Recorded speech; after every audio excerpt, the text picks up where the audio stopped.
നമസ്കാരം. ഇലക്ട്രിക്കൽ സ്കൂട്ടറിലെ രംഗത്തുള്ള ആധികാരികന്മാരായ ഓല ഇലക്ട്രിക് അവരുടെ IPO ക്ഷണിച്ചിരിക്കുകയാണ്.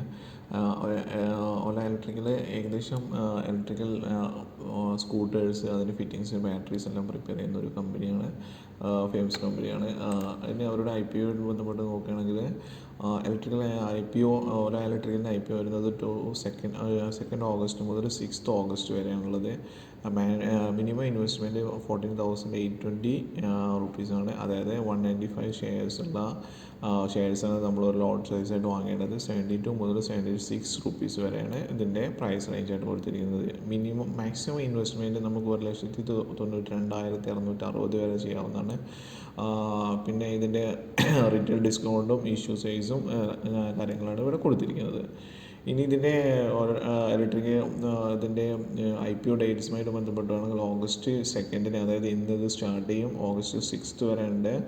IPO allotment date August 7 ആണ്. ഇനീഷ്യേഷൻ ഓഫ് റീഫണ്ട്സ് ഓഗസ്റ്റ് 8 മുതലാണ്. ക്രെഡിറ്റ് ഓഫ് ഷെയർസ് ഓഗസ്റ്റ് 8 ആണ്. ഇനി ഇതുമായി ബന്ധപ്പെട്ടുള്ള ഇപ്പോൾ പിന്നെ IPOയുമായി ബന്ധപ്പെട്ട് കമ്പയർ ചെയ്യുകയാണെങ്കിൽ ഇതൊരു ലെസ് എമൗണ്ടാണ്. ഇപ്പോൾ ബാക്കിയുള്ള കമ്പനികളുടെ പല എമൗണ്ടുകളാണെങ്കിൽ നമ്മൾ ഒരുപാട് വലിയ ലോഡ് സൈസ് യൂസ് ചെയ്യേണ്ടി വരും. അതിൻ്റെ റേഞ്ച് കൂടുതലായിരിക്കും. ചിലപ്പോൾ 1 lakh അല്ലെങ്കിൽ എബോവ് ആയിരിക്കും. പക്ഷേ ഇത് 14,000 എന്ന് പറയുമ്പോൾ നമുക്കൊരു സാധാരണക്കാർക്ക് അഫോർഡ് ചെയ്യാൻ പറ്റുന്നൊരു പ്രൈസാണ്, ഫ്യൂച്ചറുള്ള കമ്പനിയാണ് എന്നുള്ളത് ഒരു ഇതാണ്. പക്ഷേ എന്നാലും ഇതിൻ്റെ ഫണ്ടമെൻറ്റൽസിനും അതിൻ്റെ സെയിൽസും മറ്റു കാര്യങ്ങളും പോയി നോക്കിയിട്ട് ഇത് പ്രോപ്പറായിട്ട് നമുക്ക് വാങ്ങാൻ പറ്റുമോ എന്ന് നോക്കിയിട്ട് മാത്രം, വാങ്ങേണ്ടതുണ്ടോ എന്ന് നോക്കിയിട്ട് മാത്രമാണ് നമ്മൾ ചെയ്യേണ്ടത്. ഇനി ഇവരുടെ ഇൻഡസ്ട്രി ഔട്ട്ലുക്ക് നോക്കുകയാണെങ്കിൽ പോസിറ്റീവായിട്ടുള്ള കുറേ കാര്യങ്ങൾ കാണാം. അപ്പോൾ India automotive market produce approximately 26 million vehicles in 2023, contributing about 35% to the manufacturing GDP and 560 overall GDP. ഇതെല്ലാം ടോട്ടൽ വെഹിക്കിൾസ് തന്നെയാണ് പറയുന്നത്. Electrical two wheeler registration increased significant, reaching 5.1% of overall two wheeler market first half of year 2024. അതായത് overall മാർക്കറ്റിൽ to വീലറിൽ 5.1% ഇലക്ട്രിക്കലാണ് വരുന്നത് എന്നുള്ളതാണ്. But that doesn't means electrical ഇവരുടെ ആണെന്നുള്ളതൊരു മീനിങ് അതിനകത്ത് വരുന്നില്ല. Advancements in lithium ion battery technology such as NMC and LFP are driving the adoption of EVs, offering benefits like higher energy density and lower total cost of ownerships. ഇനി ഇവരുടെ ഈ ഒരു IPO നിന്ന് കിട്ടുന്ന ഒരു കാശ് അവർ എങ്ങനെയാണ് ഇത് യൂസ് ചെയ്യാൻ പോകുന്നത് എന്നുള്ള കാര്യങ്ങളോടാണ് ഈ IPO objectives. Utilise told 12,264 crore capital expenditure to expand cell manufacturing plant from 5 gigawatt to 6.4 gigawatt. അത് 5 ഗിഗാവാട്ട് മുതൽ അവരുടെ പ്ലാന്റിൻ്റെ കപ്പാസിറ്റീസ് കൂട്ടാൻ വേണ്ടിയിട്ട് അലോക്കേഷൻ ഓഫ് റുപ്പീസ് 8,000 മില്യൺ കൊടുത്തിട്ട് ഇതിൽ 8,000 crore എന്ന് പല വെബ്സൈറ്റിലും കാണിക്കുന്നത്, 8,000 million എന്ന് കാണിക്കുന്നുണ്ട്. അപ്പോൾ വട്ടവർ നമുക്ക് ആ ഒരു ഫിഗർ മാത്രം ഉദ്ദേശിച്ചാൽ മതി.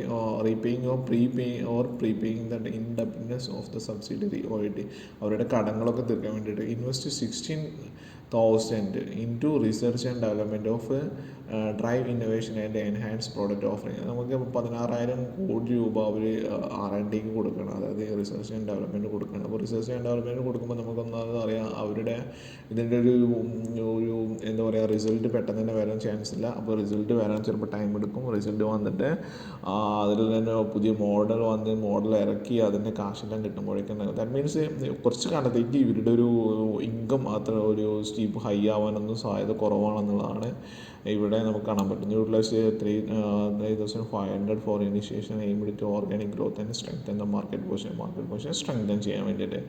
Allocation remaining funds for general corporate purpose to support overall business operations and flexibility.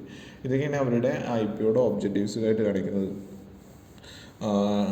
ഇനി ഇതിൻ്റെ ഒരു പിയർ ഡീറ്റെയിൽസ് നോക്കുകയാണെങ്കിൽ ഇതിന് മുന്നിലുള്ള കുറേ കമ്പനികളെ പറ്റിയാണ് കാണിക്കുന്നത്. TVS മോട്ടോഴ്സ് ഇവരുടെ മുന്നിലാണ്, ഐഷ മോട്ടോഴ്സ് ഇവരുടെ മുന്നിലാണ്, ബജാജ് ഓട്ടോ ഉണ്ട്, ഹീറോ മോട്ടോ കോർപ്പറേഷൻസ്, ഇതെല്ലാമാണ് ഇവരുടെ മുന്നിലുള്ളത്.